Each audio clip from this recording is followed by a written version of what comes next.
ರಾಜ್ಯದ ಜನತೆಗೆ ಮತ್ತೆ ದರ ಏರಿಕೆಯ ಶಾಕ್ ಕೊಟ್ಟಿದೆ ಕೆಎಂಎಫ್. ನಂದಿನಿ ತುಪ್ಪದ ದರ ಪ್ರತಿ ಲೀಟರ್ಗೆ 90 ರೂಪಾಯಿ ಏರಿಕೆಯಾಗಿದೆ.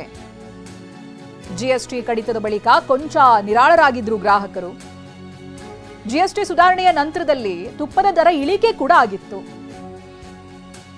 650 ರೂಪಾಯಿ ಇದ್ದಂತ ತುಪ್ಪ 40 ರೂಪಾಯಿ ಕಡಿಮೆಯಾಗಿ 610 ರೂಪಾಯಿಗೆ ಸಿಗ್ತಾ ಇತ್ತು.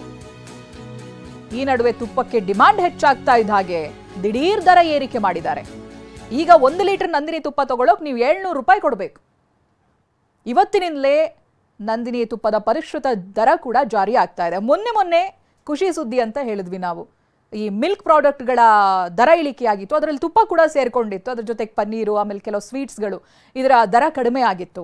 ನಂದಿನಿ ಪ್ರಾಡಕ್ಟ್ಗಳು ದರ ಕಡಿಮೆ ಆಗಿರೋದಕ್ಕೆ ಗ್ರಾಹಕರು ಕೂಡ ಖುಷಿ ಆಗಿದ್ರು. ಬಟ್ ಈ ನಡುವೆ ಏನಾಯಿತು, ತುಪ್ಪದ ಬೆಲೆ ಕಡಿಮೆ ಆಗ್ತಾ ಇದ್ದ ಹಾಗೆ ಅದರ ಡಿಮಾಂಡ್ ಜಾಸ್ತಿ ಆಗುತ್ತೆ.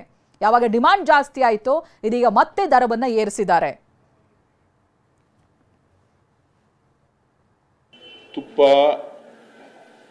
ಹಾಲಿನ ದರ ಸರ್ಕಾರ ಜಾಸ್ತಿ ಮಾಡಿದ್ಮೇಲೆ ನಮ್ಮಲ್ಲಿ ಒಟ್ಟು ಸುಮಾರು 95 ಲಕ್ಷದಿಂದ 1 ಕೋಟಿ ಹಾಲು ಪ್ರತಿನಿತ್ಯ ಉತ್ಪತ್ತಿ ಆಗ್ತದೆ.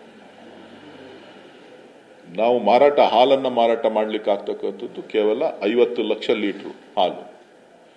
50 ಲಕ್ಷ ಲೀಟರ್ ಹಾಲಿಗೆ 4 ರೂಪಾಯಿ ಏನು ದರ ಸರ್ಕಾರ ನಿಗದಿ ಮಾಡಿತ್ತು, 4 ರೂಪಾಯಿ ರೈತರಿಗೆ ಕೊಡ್ಲಿಕ್ಕೆ ನಾವು ಸಮ್ಮತಿಯನ್ನು ಸೂಚಿಸಿದ್ವಿ.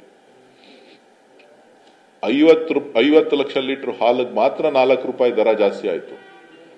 ಇನ್ನು 50 ಲಕ್ಷ ಲೀಟರ್ಗೆ ನಾವೇನು ರೈತರಿಗೆ ಹಣ ಕೊಡ್ತಾ ಇದ್ದೀವಿ, ಅದು ನಮಗೆ ನಷ್ಟ ಆಗ್ತಾ ಇದೆ. ಪ್ರತಿನಿತ್ಯ ಹಾಲಿನ ಒಕ್ಕೂಟಗಳಿಗೆ ನಷ್ಟ ಆಗ್ತಾ ಇದೆ. ಸೊ ಈಗ ಉತ್ಪನ್ನಗಳೇನು ನಾವು ಮಾಡ್ತಾ ಇದ್ದೀವಿ, ಇಡೀ ರಾಷ್ಟ್ರದಾದ್ಯಂತ ಬೆಣ್ಣೆ ಶಾರ್ಟೇಜ್ ಇದೆ. ಸೊ ತುಪ್ಪ